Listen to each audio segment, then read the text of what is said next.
বীর ছেলেটা আমার ভাই, আমাদের দুই বোনের একমাত্র আদরের ভাই।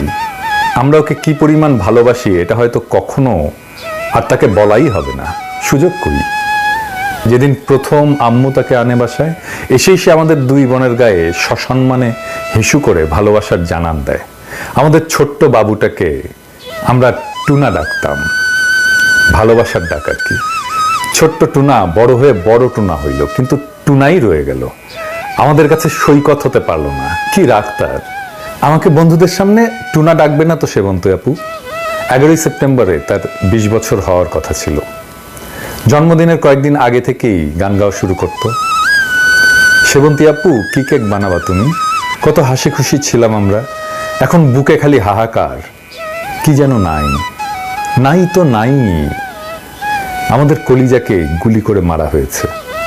আমার ফুলের মতো ভাইটাকে ঠান্ডা মাথায় টার্গেট করে মাথায় গুলি করা হয়েছে। বাবার কাছে ছেলের লাশের চেয়ে ভারী এই পৃথিবীতে কিছু আছে? বিচার কাকে দেব? আল্লাহর কাছে দিলাম। আমার আল্লাহ কখনো কারোর সাথে অবিচার করতে পারে না। হাসরের ময়দানে বিচার করবে আমার আল্লাহ। আমি জানি না আমরা আর কখনো মন খুলে হাসতে পারবো কিনা, ওর পছন্দের কিছু খাইতে পারবো কিনা, কখনো সত্যিকারের ভালো থাকবো কিনা, কিচ্ছু জানি না। শুধু জানি আমার ছোট্ট ভাইটা নির্দোষ।